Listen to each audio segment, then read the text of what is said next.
با نام خداوندی به اندازه مهربان و نهایت با رحم. محترم جماعت، امروز درباره مباهله بین حضرت محمد مصطفی صلی الله علیه و آله و سلام و نصرانی های نجران را برای شما نقل میکنم. مباهله یعنی دعوت به نفرین و لعنت کردن بین رسول اکرم و نصارای نجران. نجران یکی از شهرهای حجاز است که در مرز یمن قرار گرفته است. سال 10 هجری بود که نبی مکرم صلی الله علیه و آله و سلام آن منطقه را به دین اسلام دعوت کرد.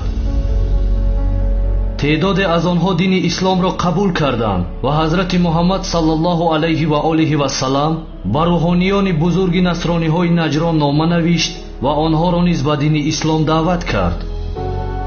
60 نفر از عالمترین منطقه نجران که 3 تا از پیشوایانشان هم بودند به مانند ابو حارث عبدالمسیح به نزد حضرت محمد صلی الله علیه و آله و سلام آمدند.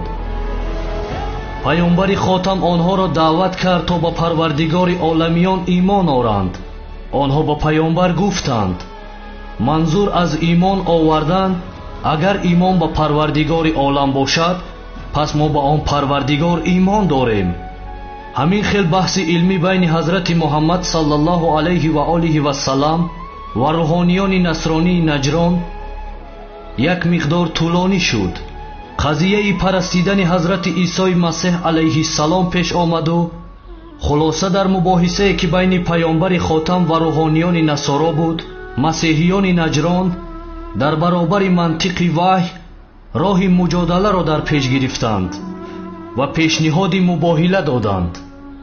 یعنی اول مناظره شد، بحث های علمی قرار گرفت بینشان. نبی اکرم دلیل های خود را و نصارای نجران نیز دلیل های خود را بازگو کردند. مسیحیان نجران در برابر دلیل های رسول اکرم عاجز ماندند، دیدند از نظر علمی هیچ راهی ندارند و پیشنهاد مباهله را دادند. محترم جماعت، آن زمانها بین دو گروهی که به یک خلاصه نمی آمدند پیشنهاد مباهله می شد. یعنی چه خیل طرفداران دو دین روبروی هم می ایستادند و هر دو جانب دست به دعا برداشته نسبت همدیگر دعای نفرین و لعن می کردند. مثال از یک طرف مسیحیان دعا می کردند که خدایا این قومی که دعوای مسلمانی و دین اسلام دارند نابود بگردان، و مسلمان ها باشند برعکس گفته آنها دعا می کردند. دعای کسی را که خدا مستجاب می گرداند همان گروه برحق بود و دعای کسی که مستجاب نمی گردید آن گروه بناحق بود. خلاص مسیحیان نجران بر رسول اکرم صلی الله علیه و آله و سلام پیشنهاد مباهله کردند. همان لحظه بود که پیک الهی حضرت جبرائیل علیه السلام نازل شد و آیت شریفه 61 سوره آل عمران را به پیامبر رسانید. آن آیت را برای شما می خوانم. به نام خداوندی به اندازه مهربان و نهایت با رحم. پس هر کی بعد از آنچه به تو از دانش آمد در باب عیسی با تو مجادله کند، بگو بیایید تا فرزندان خود را و فرزندان شما را و زنان خود را و زنان شما را و نفس و جان خود را و نفس و جان شما را بخوانیم، سپس همه به زاری دعا کنیم و لعنت خدا را بر دروغگویان بگردانیم. همین طور مکانی را برای مباهله انتخاب کردند. این واقعه روز 24 ماه ذوالحجه در سال 10 هجری قمری اتفاق افتاد. رسول اکرم صلی الله علیه و آله و سلام طبق فرموده الله تعالی در آیت 61 سوره آل عمران عمل کرد. به جای فرزندان حضرت حسن و حسین سرور جوانان اهل بهشت، به جای زنان حضرت فاطمه زهرا سرور زنان اهل بهشت و به جای نفس و جان حضرت علی را انتخاب کرد و به میدان مباهله رفتند. نصرانی های نجران گمان میکردند که حاضر حضرت محمد صلی الله علیه و آله و سلام سپاه خود را گرفته به میدان مباهله می آید. اما دیدند که حضرت محمد صلی الله علیه و آله و سلام حضرت حسین را در آغوش دارد، دست حضرت حسن در دست مبارکشان ва ҳамроҳи ҳазрати фотима ва ҳазрати алӣ дуруди худо бар онҳо бод танҳо ҳозир шуданд ва дар макони нишаста даст ба дуо бардоштанд. паёмбар ба ҳазрати аливу фотима ва ҳасану ҳусейн фармуд: ман дуо мекунам ва шумо омин бигӯед.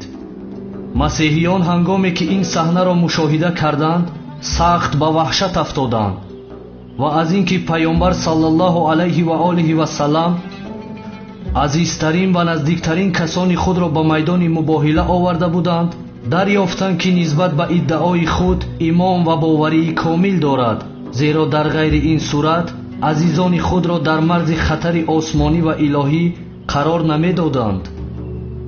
яке аз роҳбарони масеҳиёни наҷрон гуфт: ман чеҳраҳоеро мебинам. агар мубоҳила шавад ва инҳо даст ба дуо бардоранд, на танҳо мо нобуд мешавем, балки насрониҳо то қиёмат наслаш аз кураи замин решакан мешаванд. ҳамин тавр насрониҳо аз мубоҳила худдорӣ карданд ва ба паёмбар гуфтанд ки дуо накунанд. ҳақиқат ва далелҳои ошкори расули акрамро медиданду мешуниданд, аммо ба ҳамаи ин нигоҳ накарда дини исломро қабул накарданд. ҳар касро ки худо ҳидоят кунад наҷот меёбад дар ҳарду олам, ва ҳар касро ки дар гумроҳиаш боқӣ гузорад, ӯ наҷотдиҳандае надорад. салом э ҳазрати муҳаммад саллаллоҳу алайҳи ва олиҳи васалам, ки бо дастури худои таоло ва оромиши комил наздиктарин ва азизтарин шахсони худро барои исботи ҳақиқати ислом дар баробари дурӯғгӯён ва такзибкунандагони дини ислом ба мубоҳила бо масеҳиён бурдӣ. салом эй бартарини занони аҳли олам ва сарвари занони биҳишт, ҳазрати фотимаи заҳро, ки худо ягона туро аз байни тамоми занони олам ва ҳамсарони паёмбар дар ин мубоҳила интихоб кард. салом бар ҳазрати алӣ, ки ӯро дар мубоҳила худо ба ҷои нафсу ҷони паёмбари хотам интихоб кард. салом бар гулҳои паёмбар саллаллоҳу алайҳи ва олиҳи васалам ва сардори ҷавонони аҳли биҳишт, ҳазрати ҳасан ва ҳусейн, ки дар мубоҳила бо масеҳиён худо шуморо ба унвони фарзандони ҳазрати муҳаммад саллаллоҳу алайҳи ва олиҳи васалам интихоб кард.